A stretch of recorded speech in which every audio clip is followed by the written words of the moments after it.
Get in the know. Non-stop Vikings talk. It's Purple Daily on Score North and ScoreNorth.com. And welcome into Purple Access, of course, part of the Purple Daily family. We rotate between our friend Tyler Fornes of VikingsWire.com and also my good friend Chip Scoggins of the Star Tribune. It is a chipper week this week. Judd, Declan, Purple Access brought to you by our friends at TCL. If you're not watching a TCL, especially with football season nearing, what are you doing? And also, before we start, I want to talk to you about the fact that Livia Days have arrived. I've been talking about the story for a couple of years now, but the fine folks at Livia Weight Control Centers helped me a couple of years ago take off 40 pounds. The most important thing is they help you take the weight off and then keep it off. They are there every step of the way. And right now, best deal of the summer, join today, get 50% off your personalized program. Lose 10 or more pounds in your first 2 weeks. Look at that guy right there, huh? There's a reason why Livia voted Minnesota's best weight loss program year after year. 855 go LIVEA Livia.com. LIVEA. He's double fisting there too, Chip. I don't know if you see he's got both drinks in his hands. No, it's one was Dawn's. That's what he says. That's a wine. Yeah. That's a wine. Judd, Sports Dad don't drink wine. Sports Dad is he's a beer guy, but he knows that drinking wine is extremely dangerous to his state of mind, and so he stays away from the red stuff. All right, Chipper, training camp has basically arrived, starts next week. Want to get to a couple things today, but I want to start off with this one because there's a lot of moving parts still. There's a lot of question marks as training camp nears. What are your favorite, or in your mind, I guess, most interesting training camp storylines involving the Vikings? Well, I'd say number one, without a doubt, is contracts. I'll say contracts plural. Does Danielle Hunter show up if he doesn't have a new contract? What is Justin Jefferson? Now, he said it at OTAs to Kevin Seiferd's point or minicamp that he will be here, right? Contract or no contract done. But do they get something done before training camp starts? And then we're not expecting anything Kirk Cousins contract related before camp, but that's going to be a storyline all season. So I would say contracts and the cloud that kind of hangs over right now, at least, going into training camp. Two would be defense. Just, what does B-Flow's defense look like? Can it be what they want it to be without, if, this Danielle Hunter situation doesn't get resolved, and I assume it will get resolved in some way, but this defense needs Danielle Hunter as a pass rusher. If he's not in it, it looks completely different. Yes. But overall, globally, what does this defense look like? Is it going to be what we saw throughout spring practices? And then, kind of what this offense, how it evolves in year two. You have no Dalvin Cook, you have no Adam Thielen.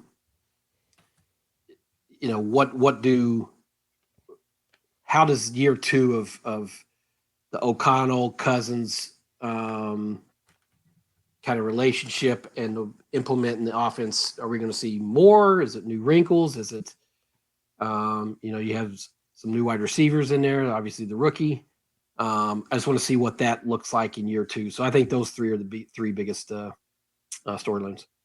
So let's go back to your first one in the contracts, because I do think that you hit on something that's pretty important, and it's this.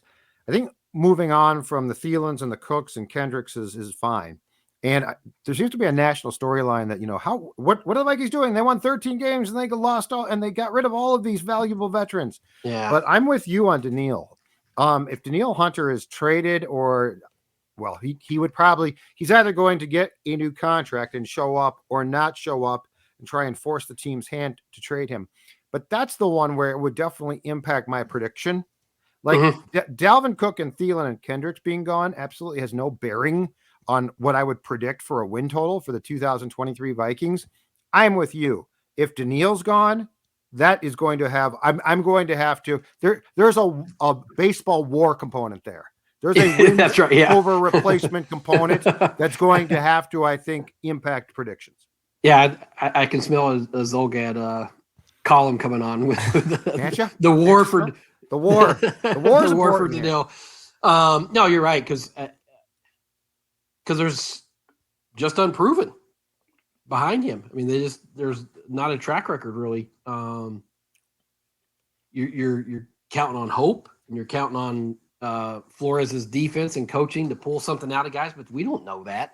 Right. With Hunter, you know what you're going to get, I think, by and large. And so that's why I think, Judd, they have to get something done with him, right? I mean, I understand that this is tricky because of injury history and whatever, trying to zero in on his value relative to that position because, yes, he was on a historic trajectory up until 2 years ago, and then things have been muddied because of injuries and changing schemes. But still, he's in his prime. He's, 28, 29 years old, still highly effective pass rusher. And it goes back to what's your options if he's not here? They're not attractive. And so I think they get something done with him. And even, with him, I expect an improved defense because I think they're going to try what we thought we were going to see last year in terms of being aggressive. But, man, you talk about a lot of question marks. And not saying that a lot of them won't turn out to be positive, the answer. Yeah. Some of them are not all of them are going to be. Some of them are going to be, guys are not going to excel. Not every player that's unproven is going to be, or turn out to be a terrific player. So, but I do like what we saw in OTAs and minicamp, and that's without Hunter. But I just think they desperately need his pass rushing. Well, and if they don't have that, I guess my question is this. The intention of being aggressive is awesome. And yes, I don't think there's no way that you can be as passive as Ed Donatel was. So I fully expect that Brian Flores, with or without Danielle Hunter, is going to put on more pressure. But if you don't have him, what happens to your secondary then too? Because and it's not about actually getting home per se. It's not the sack total. It's the pressure total. Who's going to bring the sufficient pressure? Because the one thing I don't think that you can do, unless we're all absolutely shocked, is ask this young cornerback group, for the most part, to hold up if the quarterback has enough time. Well, and we saw the way they used Metellus and moved him around. Well, I got to think he's going to be a better player if Danielle Hunter's there than if he's not there, right? That you're going to feel more comfortable asking him to do different things if you're going to have that consistent pass rush. So, it makes all those guys' jobs a little easier if you have a consistent pass rush, and that's what that's what they're going to have to try to generate, either through blitzes or just having a guy like Hunter who can do it on his own. And scare teams. Yeah, exactly. Just scare teams, flat out scare them. So you got a week and change here for them to figure this out, and I still feel like me and you covered a number of these, right? You arrive at training camp that day, someone signs, you have the press conference outside of Gage Hall. Yeah. We won't have Gage Hall to do anymore, but I still feel like one of those is going to happen. Either it's Hunter or Jefferson, but I just have to feel like as they get closer to this, I don't know if it's a hard and fast deadline, but just because they don't want to deal with this stuff throughout training camp, right? They like to get it done for training camp so they can just focus on football. So I wouldn't be shocked if, you have some news like that leading into camp. Yeah, and it won't be entirely shocking if it's actually the Hawkinson contract, because I would imagine that should be, unless the ask is absurd, which I don't think it will be, that should be the easiest one to get done. The guy in Jacksonville just got signed. Tight ends still get paid. They don't get paid a ton, but they do get paid now. But, TJ Hawkinson's at a point in his life and career where I think it'd be pretty easy to work out a multi-year contract that both sides can be happy with. Yeah, and we saw how important he is in O'Connell's scheme and how important he is to Cousins. So, that one seems like it would be kind of textbook, right? It doesn't seem like it would be too complicated for them to be able to get accomplished. It's the easiest of all of them. It is. And he's, he's an ascending player. He's in the prime. He's a guy that you reward and is a big piece of your offense. So that's an obvious one to get done too. Yeah, exactly right. I want to ask you about this too, because I feel like the Vikings, this is a position the Vikings have long overpaid. It's become a big issue, and that is the story of running backs, because Yeah. Saquon Barkley is not pleased. And now there were just flat out more high profile guys that thought that they were going to get paid, or in Cook's case, got cut. To me, this isn't a new story though, Chipper. I'm not sure what you think, but it feels like it's being like, oh my God, now running backs aren't getting. First of all, here, this team has paid backs far more than most teams have been willing to for a long time. But I also don't think like this is a new thing. If you're a young, really talented guy, I think the advice is go play receiver or cornerback. Don't play running back. Don't play running back. But we've known that for a while, right? I know. Well, I think you said it right. It's because of the names involved, the market involved, right?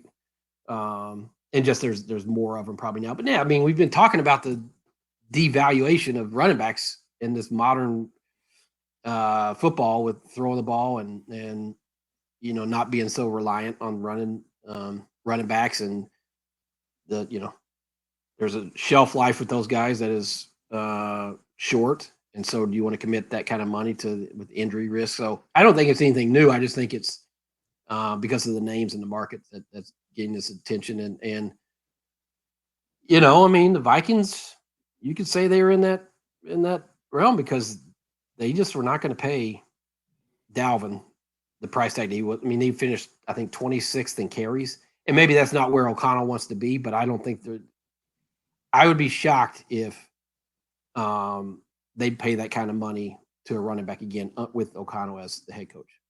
Doesn't mean he doesn't want to run. We've heard it, all spring that he wants to be more efficient running the ball, right. But I don't think they're going to commit that kind of dollars to a running back with this regime.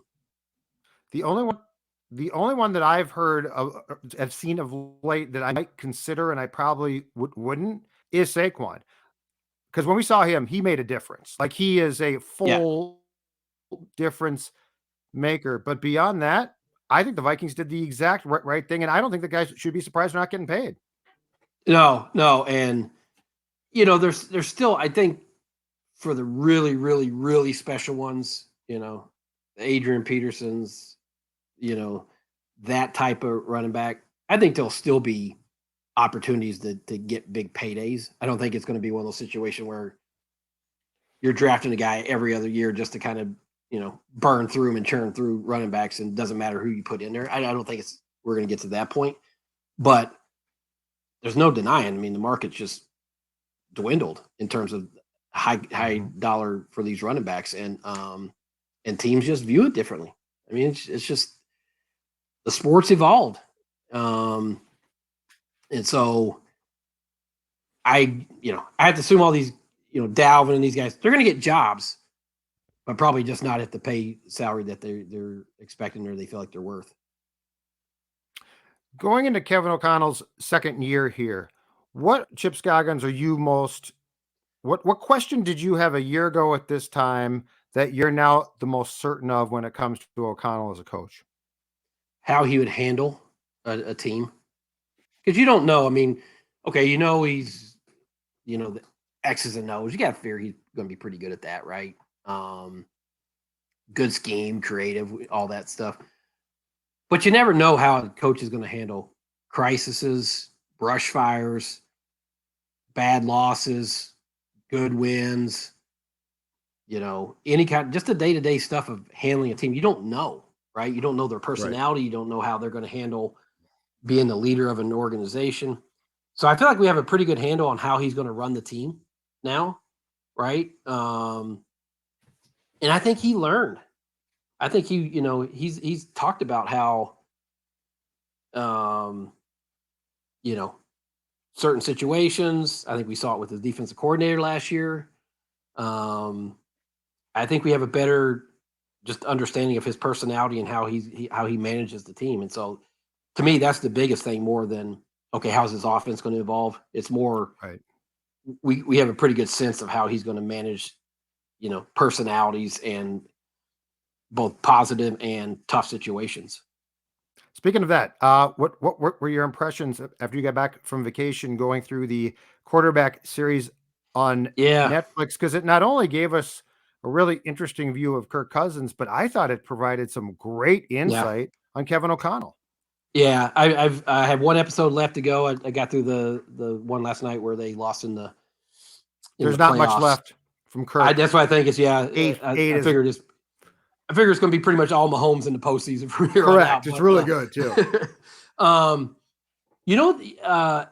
There's a lot to unpack. I thought it's very well done, Judd, and I thought it shed some new light on things, or when you see it with your eyes and you're taking behind the scenes, it's more than someone telling you about something.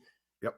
I thought Cousins, how much punishment he took. I thought it was alarming, Judd. Like, he got hit a lot, both our eyes and the analytics said it. But when you hear him and you see the recovery that he goes through and all these things, I know their offensive line got better, but Judd, I mean, that has to be addressed this year, right? But let's talk about the relationship with him and O'Connell. I found it interesting that they didn't butt heads, but there was some fieriness there that the one time when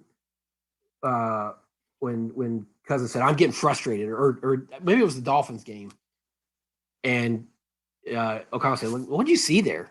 And he had to say, "No, wait a second, just lower the temperature here," because Cousins was getting hot.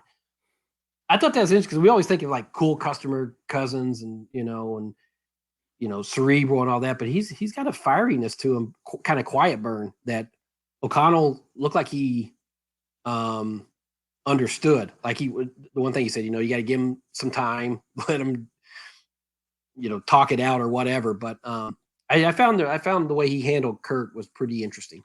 So there was the one in the Dolphins game where O'Connell's talking to Kirk. Kirk doesn't like the call, so he's trying to scream back because he obviously does not have a way to communicate. That's a one-way coach to quarterback. There's a time in the Colts game where they're getting trounced and Kirk's like, "I'm getting frustrated." He's like, "Calm down, just calm down."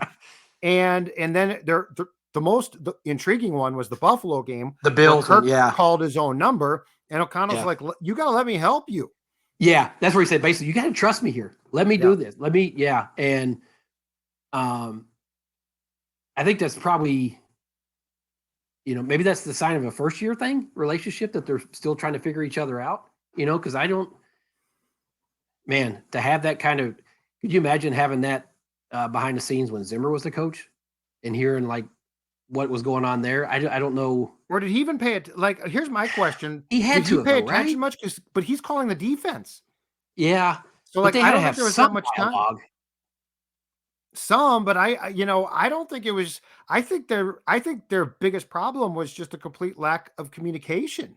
Well, that's probably it probably was very limited, but you could see like O'Connell saying, "You got to trust me in these situations. I'm going to help you, right? Let me help you." So that I found that to be an interesting dynamic.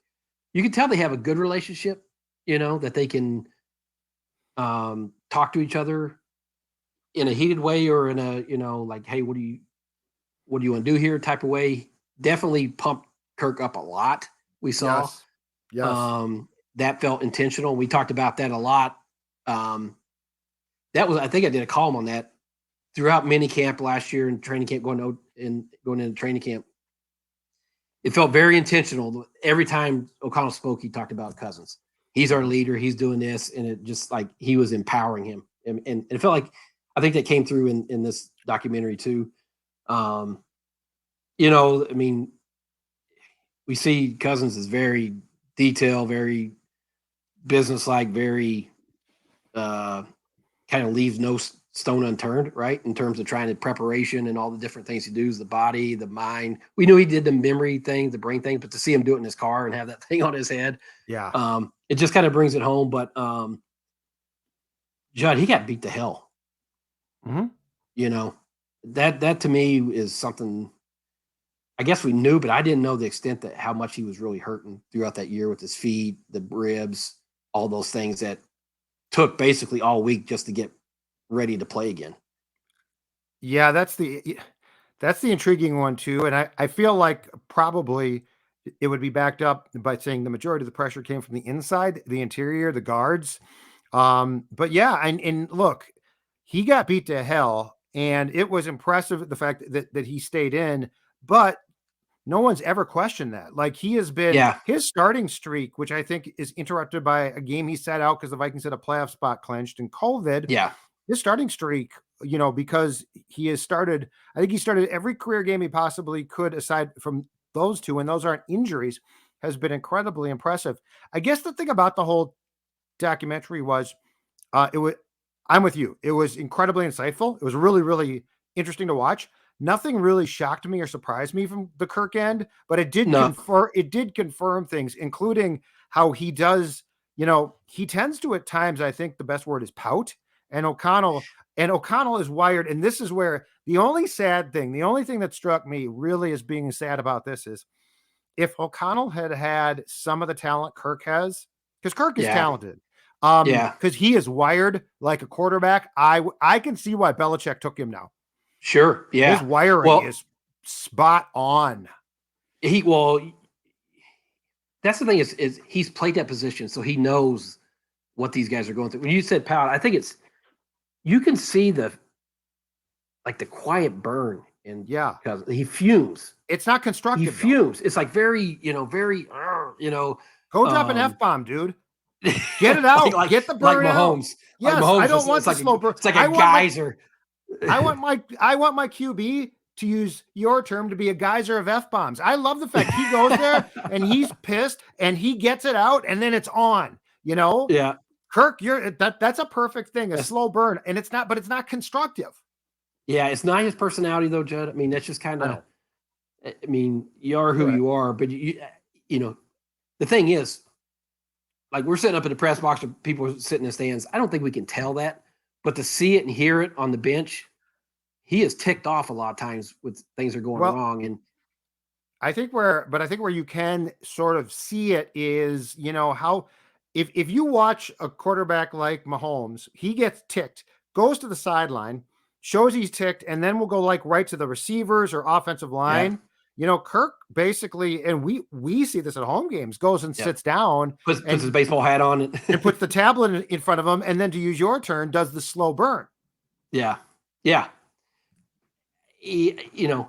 Occasionally we see the emotion come out, the high five or punch or whatever the heck it was with Zimmer that one time. And we see it some, but but you can tell O'Connell is figured out how to kind of navigate that.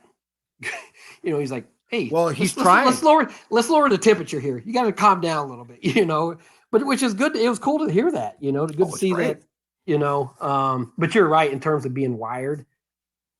He's so clued in on that position and one, how difficult it is, but two, also that's why I go back to him empowering and constantly praising Cousins. I think he knows his personality, and I think he knows how hard that position is. And if you're beating him up, that does no good. So you have to stress all the positive things.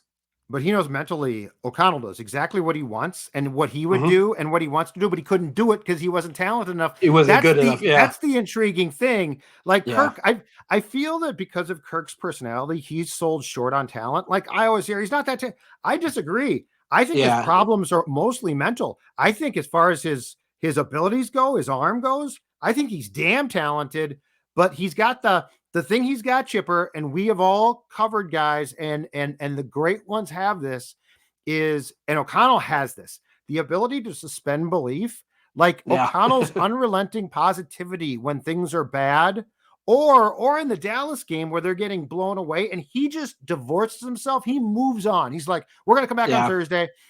There's never a blip of, oh my God, this is a disaster. It's really, it's an impressive chip that I don't have. No, and it's you can tell that Cousins is a deep thinker about this stuff. Too much, maybe overthinker. 100%. I mean, he analyzes, scrutinizes every single thing, and it's probably what has allowed him to have a really good career. Right when He wasn't highly drafted, blah, blah, blah, all that, it's what's allowed him to be a good quarterback. But I think he even said, was it him in this thing? It says greatest strength is your greatest weakness. Yeah. That, and so, but I think it's been, I thought the whole thing was, it probably raises some questions for camp, right? When we see these guys again I texted Seifert that exact thing. There are now some intriguing questions. Yeah. Probably more for O'Connell than Kirk, because Kirk's going to deflect now. He won't. There are some interesting questions about the dynamic of the relationship that we suspected maybe, but we didn't know, and now we know. And they're not bad things. No, in some cases they're complementary. But yeah, I thought it gave us an outstanding look at like what transpired there. But even the quarterback, we know how hard it is to play quarterback, but even the one episode I thought was, I love the inside kind of behind the curtain stuff where all three quarterbacks are having to spit out the verbiage of a play and just how complicated and just the process of trying to learn to play and memorize. And he's listening to his car and all these different things. And Mariota had his wife quizzing him on it.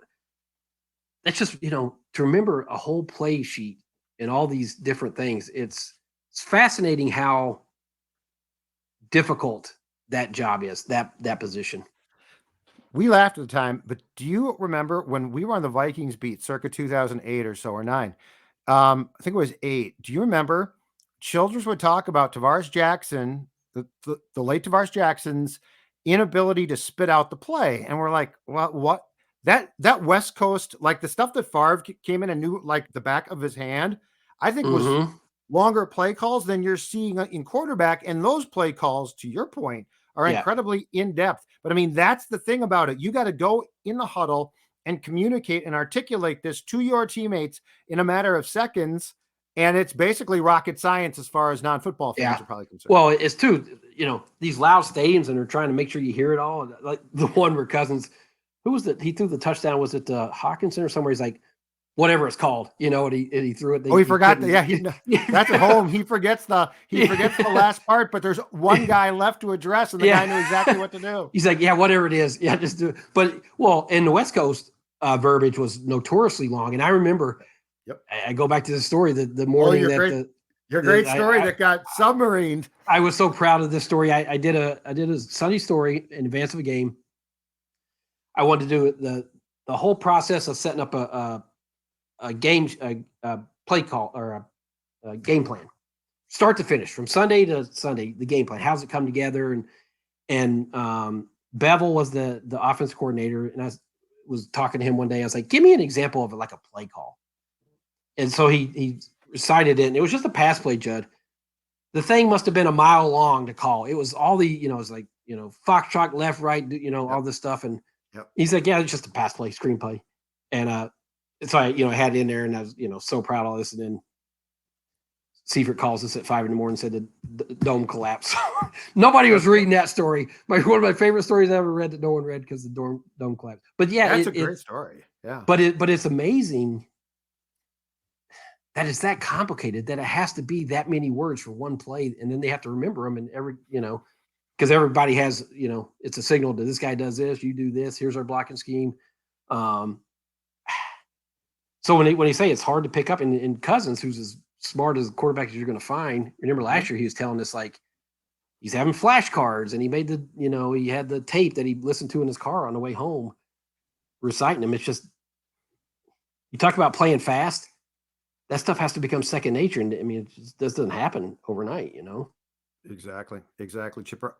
I will see you next week. I think we have a Tuesday press conference, if I'm not mistaken. You going to be there? Coach and GM. I plan on it. I will be there. There's a lot to ask. Lot of queries to ask. Thank you, Chip Scoggins. All right, brother. We'll see you. Bye.